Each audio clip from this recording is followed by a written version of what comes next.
আৰু হাত পুৰুষতো যাতে নহওক মানে বহুত ভয় খাইছে আমি বহুত সকলোৱে মানে তালৈ আহোঁতে জাষ্ট মই সোমাই যোৱা হ'লে তাত সোমাই থাকিলোহেঁতেন কিন্তু বস্তুটো সোমাবলৈ লওঁতে পুৰা পানীটো এনেকে আহিলে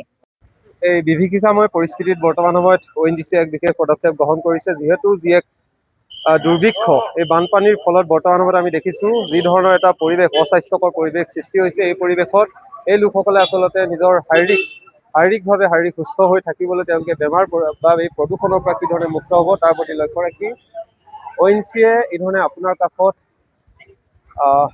ONGC অসম সম্পদৰ উদ্যোগত বাধাক্ৰান্ত ৰাইজৰ বাবে চিকিৎসা শিবিৰ তেওঁলোকে অনুষ্ঠিত কৰিছে আৰু ইয়াত আমি দেখিছোঁ তেওঁলোকৰ বেনাৰ লগাই থৈছে আৰু মই ভিতৰৰ যিটো পৰিৱেশ ইয়াত যি ধৰণৰ যাতে কোনো মহামাৰী বা যি ধৰণৰ পৰিৱেশ সৃষ্টি হৈছে এই পৰিৱেশৰ পৰা মোকাবিলা কৰিব পৰাকৈ বৰ্তমান সময়ত ইয়াৰ অঞ্চলটোৰ ৰাইজৰ কথা ভাবি যিহেতু আপোনালোকে জানে বিহুবৰ অঞ্চলটোত আটাইতকৈ বেছি দিখৌ পানীয়ে একাকাৰ কৰিলে ফলশ্ৰুতিত বহু লোকে নিজৰ জীৱন হেৰুৱালে আৰু সেই লোকসকলৰ প্ৰতি লক্ষ্য ৰাখি ONGCয়ে বিশেষ পদক্ষেপ গ্ৰহণ কৰিছে ইয়াত মেডিকেল কেম্প চিকিৎসা শিবিৰ তেওঁলোকে অনুষ্ঠিত কৰিছে আৰু য'ত দেখিছোঁ আমি চিকিৎসকসকলে তেওঁলোকৰ কি ধৰণৰ আচলতে সমস্যাৰ সন্মুখীন হৈছে এই সমস্যাৰ সন্মুখীন হোৱাৰ বিষয়ে তেওঁলোকে বিশেষভাৱে অৱগত হোৱাৰ লগতে তেওঁলোকৰ বিশেষ যি দৰৱ ঔষধৰ যোগান ধৰিছে আৰু মই আগলৈ দেখাম আপোনালোকক এই পৰিৱেশ বৰ্তমান সময়ত আমি দেখিছোঁ ইয়াত চিকিৎসা শিবিৰ অনুষ্ঠিত কৰিছে আৰু এই চিকিৎসা শিবিৰত বিভিন্ন প্ৰান্তৰ পৰা বহুকেইজন তেওঁলোকে চিকিৎসক আনিছে চিকিৎসক আনি এই ধৰণে এই অঞ্চলটোৰ লোকসকলৰ যাতে চিকিৎসাৰ ক্ষেত্ৰখনত বিশেষকৈ শাৰীৰিকভাৱে তেওঁলোকে যাতে সুস্থিৰ হৈ থাকিব পাৰে যিহেতু বানপানীত আক্ৰান্ত হোৱাৰ পাছত বিভিন্ন ধৰণৰ বেমাৰ আজাৰ হোৱাৰ কথা নুই কৰিব নোৱাৰি তেনেস্থলত এই ধৰণে এতিয়া চিকিৎসকসকল ব্যস্ত হৈ পৰিছে চিকিৎসা সেৱা প্ৰদান কৰাত আৰু এই পৰিৱেশটো দেখাইছোঁ ONGC অসম সম্পদৰ উদ্যোগত বানাক্ৰান্ত ৰাইজৰ বাবে এই চিকিৎসা শিবিৰ তেওঁলোকে অনুষ্ঠিত কৰিছে আৰু য'ত চিকিৎসকসকলে এই অঞ্চলটোৰ বৃহত্তৰ বিহুবৰ অঞ্চলটোৰ প্ৰতিগৰাকী লোকৰ কথা শিশুৰ পৰা মই দেখাইছোঁ ইয়াত কণমানিৰ পৰা জ্যেষ্ঠলৈকে সকলোৰে চিকিৎসাৰ তেওঁলোকে বিশেষকৈ যাতে তেওঁলোকে শাৰীৰিকভাৱে সুস্থ হৈ থাকিব পাৰে তাৰ প্ৰতি লক্ষ্য ৰাখি এই ধৰণে চিকিৎসা শিবিৰ অনুষ্ঠিত কৰা পৰিলক্ষিত হৈছে আৰু ইয়াৰ পৰিৱেশটো মই দেখাইছোঁ ইয়াত যিহেতু সকলোবোৰ অঞ্চল চাৰিওদিশে বানে যিধৰণে বিধ্বস্ত কৰিলে ইয়াৰ ফলশ্ৰুতিত ইয়াত এতিয়া নিজেও জীয়াই থাকিবৰ বাবে এটা সুস্থিৰ পৰিৱেশৰ বাতাবৰণ সৃষ্টি কৰিবৰ কাৰণে যথেষ্ট সময় লাগিব তেনেস্থলত ইয়াৰ অঞ্চলৰ লোকসকলে যাতে কি ধৰণৰ আচলতে সমস্যাৰ মাজেৰে শাৰীৰিকভাৱে কি ধৰণৰ সমস্যা বা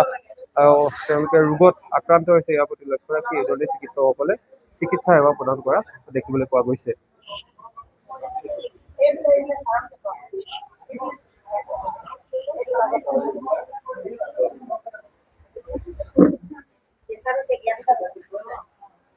আৰু আমি দেখিছোঁ ইয়াৰ প্ৰতিকূল বতৰকো নেওচি বতৰ আপোনালোকে দেখিছে প্ৰতিকূল বতৰ ধাৰাসাৰ বৰষুণ আৰু এই বৰষুণৰ সময়ত এই ধৰণে কিন্তু ইয়াৰ যিসকল লোক স্থানীয় লোক যথেষ্ট আহিছে যিহেতু সকলোবোৰ এতিয়া ৰাজপথতে তেওঁলোকে সময় অতিবাহিত কৰিব লগা হৈছে গৃহহীন হৈ পৰিল আৰু সকলোৱে এই ধৰণে এতিয়া ইয়াতে চিকিৎসাৰ বাবে আহিব লগা হৈছে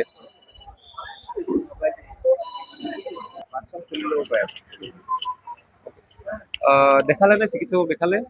দেখালো কিবা আপুনি এইকেইদিন ৰোগত আক্ৰান্ত হৈ আছিলে নেকি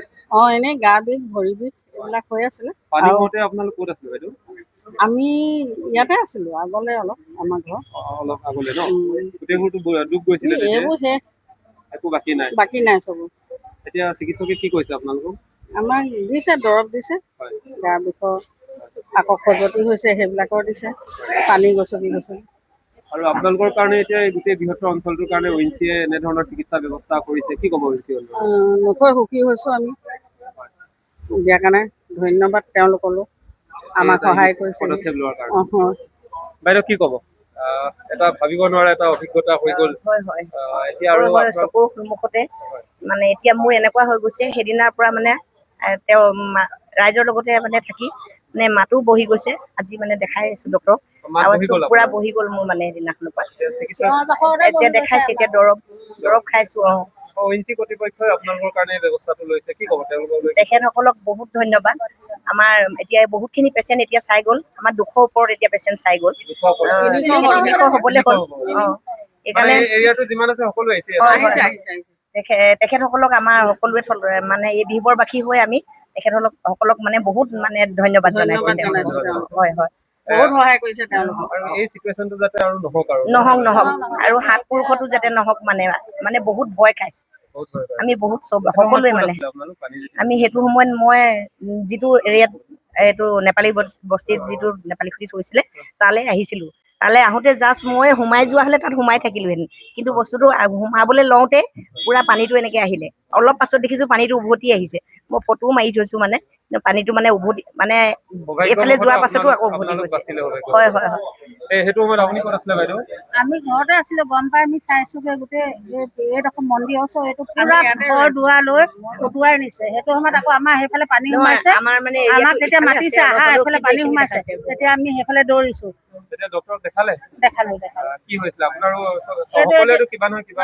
এতিয়া মানে সেইটো প্ৰেছাৰ সেইটোৱে বেছি বাঢ়ি গৈছিলে, টেনচনত চুগাৰ বাঢ়িছে। এতিয়া টেবলেট ল'লে? ললো। ঠিক আছে। এয়াই বৰ্তমান সময়ত 300 এবভ 300ৰ ওপৰত তেওঁলোক আহিছে আৰু ইয়াত চিকিৎসকে যথেষ্ট সেৱা আগবঢ়াইছে। আৰু এই ক্ষেত্ৰত ONGC কৰ্তৃপক্ষকো স্থানীয় ৰাইজে সকলোৱে ধন্যবাদ জনোৱা পৰিলক্ষিত হৈছে। আৰু মই পুনৰবাৰ দেখাইছো ইয়াৰ প্ৰতিকূল বতৰ আৰু ধাৰাসাৰ বৰষুণ ইতিমধ্যে নাগালেণ্ডতো হৈ আছে, যাৰ বাবে এতিয়াও সকলোকে সাৱধান হৈ থাকিবলৈ অনুৰোধ জনাইছে। নাগালেণ্ডত যিহেতু যথেষ্ট পাহাৰত ফাট মেলিছে, তাৰ ফলশ্ৰুতিত আকৌ ভয়াৱহ চিটুৱেশ্যন হ'ব নেকি তাক লৈ শংকা প্ৰকাশ কৰা হৈছে। আৰু তেনেস্থলত বৰ্তমান সময়ত দেখিবলৈ পোৱা গৈছে বিহুবোৰত ONGC কৰ্তৃপক্ষৰ ফালৰ পৰা এই ধৰণে ইয়াৰ অঞ্চলটোৰ ৰাইজৰ যাতে কোনো শাৰীৰিক অসুবিধা নহয় তাৰ বাবে তেওঁলোকে চিকিৎসা সেৱা প্ৰদান কৰা পৰিলক্ষিত হৈছে।